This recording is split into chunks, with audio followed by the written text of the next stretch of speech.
American schools are not teaching well enough about sex. 2 out of the 7 patients infected with the superbug outbreak linked to UCLA have died. Requiring students to show up earlier may affect their health, safety, and academic prowess. Make college really expensive. And first thing you notice about Natasha Fuller is that impish smile. Hi, Miss Joya. Not how sick she is. Student Health Services.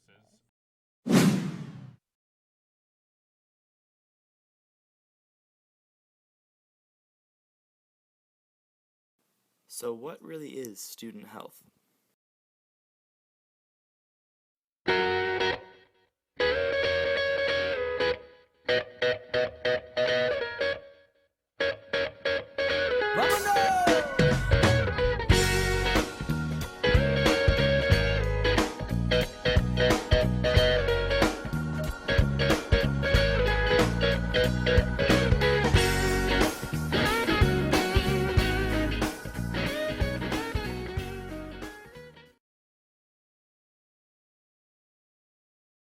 So what really affects a student's health?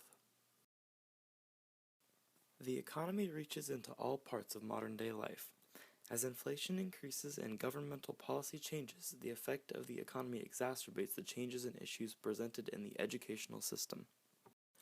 One of the largest issues plaguing the education system today, especially in impoverished areas, is what schools can actually provide for their students.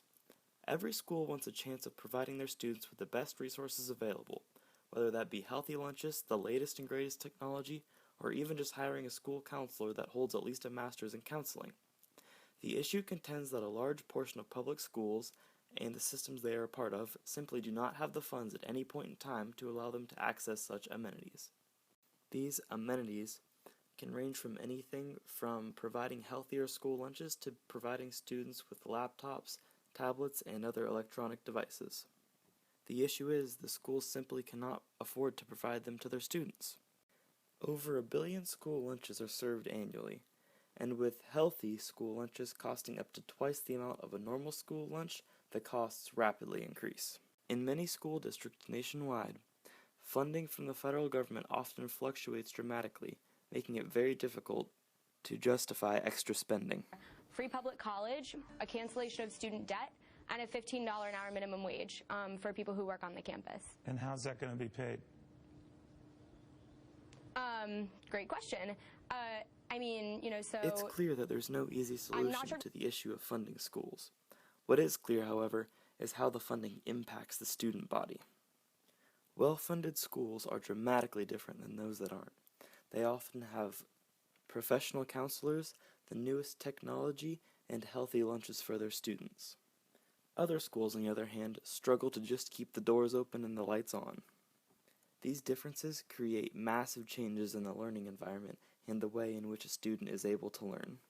Without getting into too many details, the funding of schools has been related to not only the happiness of students, but also the success rates proven in the classroom.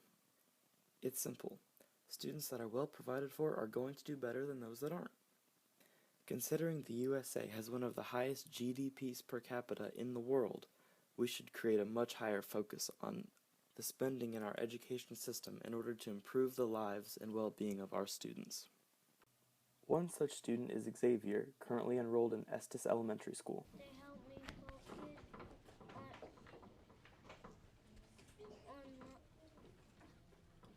on my work. Okay, cool. We have a clipboard over there. You have clipboards? The economy is hardly the only force that affects student life and student health, however. Today, our students face an even greater threat. This one, however, is internal. Mental disorders.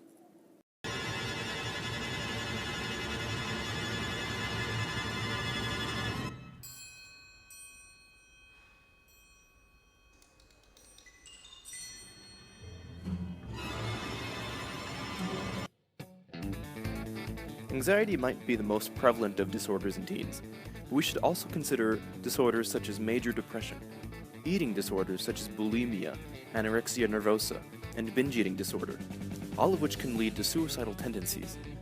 Any discussion about teen mental health would be incomplete without discussion about drugs and alcohol, which is also a drug. Anyway, our team conducted an informal survey about the prevalence of drug use and anxiety in our own school. The data come from a convenient sample of 36 of your peers. So disclaimer, this is not science. We asked students whether or not they struggled from any sort of anxiety, and if so, what triggered it.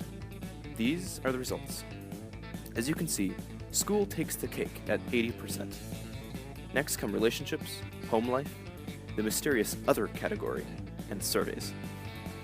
Furthermore, 63% of those who reported no issues with anxiety also report never having drank alcohol or used drugs, whereas 80% of those who struggle with anxiety also report having abused drugs or alcohol. See a pattern? Now to the science. Let's talk about weed, also known as marijuana, pot, grass, dope, cannabis, Mary Jane, burrito, and my personal favorite, broccoli. The active ingredient in weed is called THC, and there are myriad of ways to ingest it, including smoking, vaping, and also my favorite, brownies. Contrary to popular belief, weed actually poses a large danger to students because it affects this thing, your brain. More specifically, THC affects the areas of your brain that handle judgment, fine motor skills, and memory, all rather necessary faculties for students. Interestingly, alcohol has a very similar effect to the same parts of the brain. Other drugs also have similar effects. Whether legal or not, these substances are simply destructive to education itself, and this is regarding simple health effects. But what does all this mean in the bigger picture? Before we make any conclusions, we need to make another disclaimer. We're going to be looking at some very revealing trends that grade the area between correlation and causation. Just so we're all on the same page, let's consider the difference.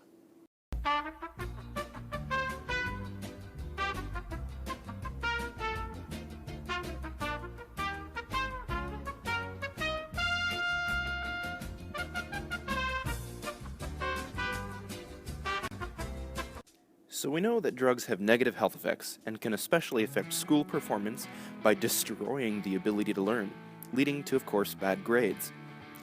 But what does this have to do with mental health? Let's go back to our survey. The main self-reported cause of anxiety among teens in our school is our school. Why do people do drugs? All the research points to one big reason: stress, which can manifest itself in a myriad of different mental disorders. Now, a lot of mental disorders have genetic causes, but research shows that many mental disorders, such as depression and anxiety disorders, actually have environmental causes. So let's summarize. School causes stress, which causes mental disorders, which causes drug use, which causes bad grades. Now, there are definitely many nuances that go into this analysis, and we've not considered all of them, but the basic message is clear. Students are simply under too much stress, and we need to change this. While many factors can dramatically reduce the life and health of a student, there are ways that students can improve how and why they live. One of the most prominent and obvious ways to improve students' life is in the building and maintaining of friendships. John Fife, a psychology professor at Virginia State University, found a positive relationship between social support and life satisfaction. Whether you are at Princeton or in kindergarten, having friends can help you succeed both socially and personally. Friendships and social support also bring a very important element for students: accountability. Having accountability partners to help you will dramatically improve your life as a student and your overall happiness. Knowing that your friends have your back and want the best for you will ultimately improve how you view your life as a student.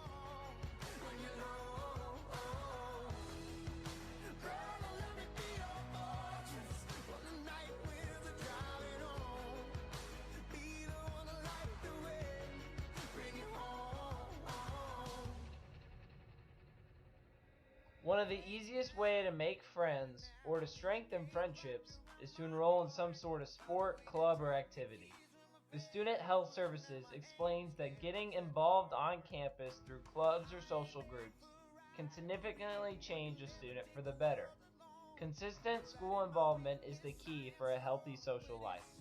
As Dr. Genevieve Monnier explains, there is a reason why colleges and universities stress the need for involvement. These schools hold great pride in their clubs and activities, and always encourage students to branch out and meet new people. However, you don't need to be in college to get engaged. Anything from an after-school program in elementary school to a normal club in high school can produce the same results, making new friends. Find something that you are interested in or passionate about and join our sport or club in that area.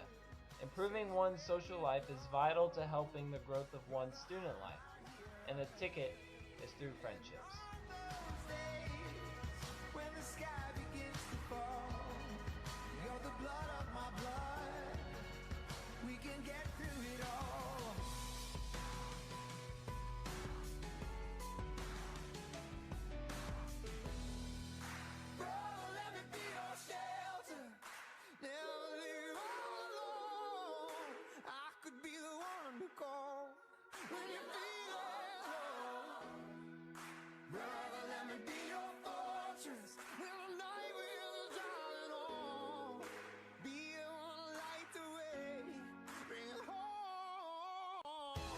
Improving the student life goes past even social influence.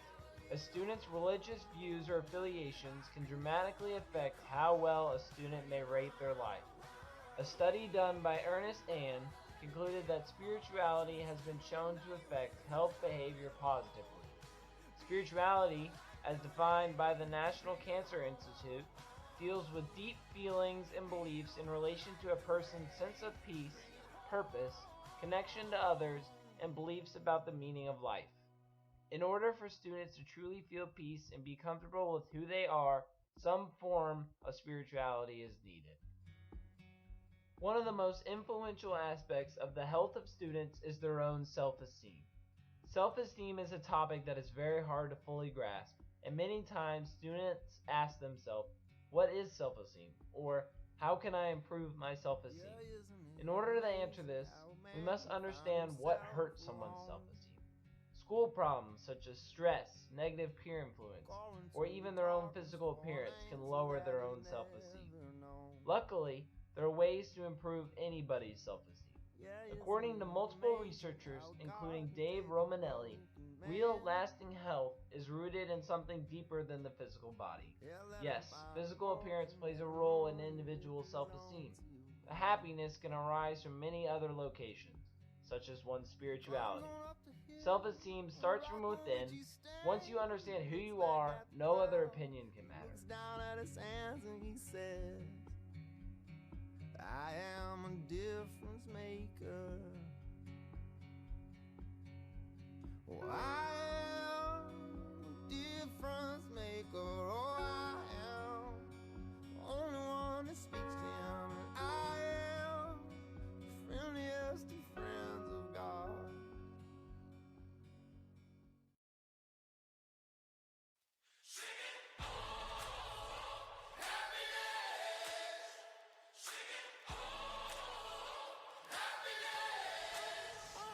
I got a homesick heart, but a long ways left to go. I've been doing my part, but I ain't got much to show. So I'm asking you to show me some forgiveness. It's all for you in my pursuit of happiness. Chasing that life, moving on, cause I had to prove there ain't no life worth doing what I did to you. According to a recent study, higher academic scores were associated with less soda consumption, more physical activity, and fewer hours of watching television.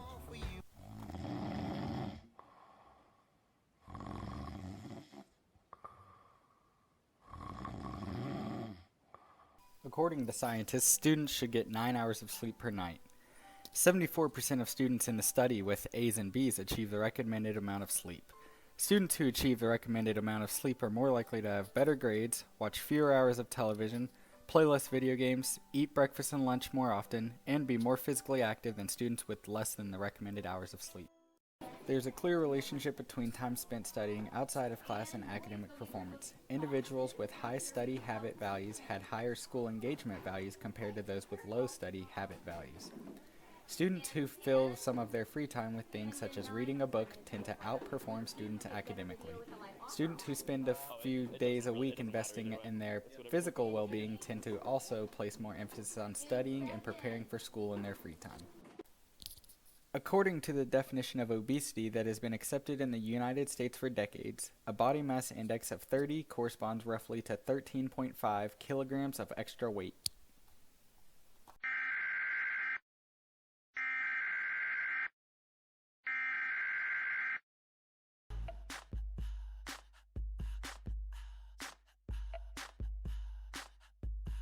What you gonna do with all that junk inside your trunk? I'ma get you drunk, get you love drunk off my hump, my hump, my hump, my hump, my hump, my hump, my hump, my hump, my hump, my lovely little lumps.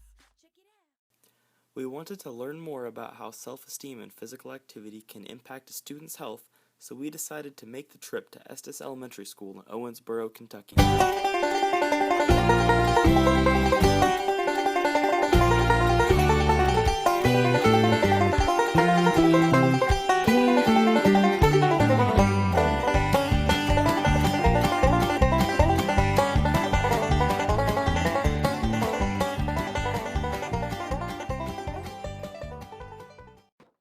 Activity during recess counterbalances sedentary time at school and at home and can help lower the risk of obesity. The CDC defines recess as regularly scheduled periods within the elementary school day for unstructured physical activity and play. Obese children between the ages of 6 and 8 years were 10 times more likely to become obese as adults than were children with healthy weights. The pedal desks, and they are awesome. Here at Estes Elementary, Miss Harrelson. Makes your classroom special. My class is special. My students make my class special. They come in every day and they make me want to be the best teacher ever, and they make my job the most fun. So can you tell us about the pedaling desks? How long have you had them? Sure. I've had them since December of 2015, and they have been a tremendous asset to our classroom. It helps our kids get focused, to stay on task while they're doing something that has been difficult for them to sit still doing. And so my active learners, my kinesthetic students that move, that love to move, they really enjoy getting on the desk because they can exert energy and also stay in task at the same time.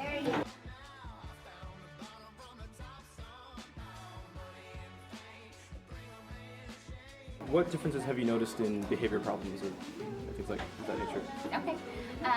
In behavior, I've noticed that my students are doing a lot better job of staying on task, and so when they stay on task, then there leaves less time for them to have a bad behavior or to act out or to flop out of a seat or crawl on the floor. And so when they are on a bike, then they have that time to really enjoy what they're doing, to exert energy, and to help them stay on task. So were these desks your idea? Well, I actually saw them at a private school in California a few years ago when I was teaching at a private school there. And then when I came here, I heard about the iGrant. That is money earmarked for innovation. And so whenever I found out about that, I thought, what a great way to help our students here in the classroom stay on task, be focused, and also to get extra energy out.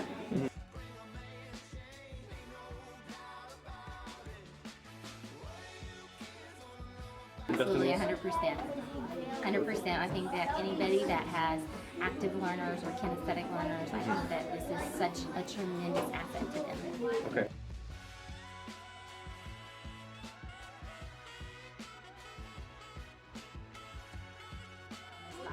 That they love getting on a bike. And every kid every day has an opportunity, whether it's at a math center or a literacy center. We have centers that are 15 minutes long. And so at the literacy centers, they have 15 minutes on a bike. It's their choice. In the math center, they have a choice. And then some kids are just stationed there every day because they know that they need that in order to stay focused.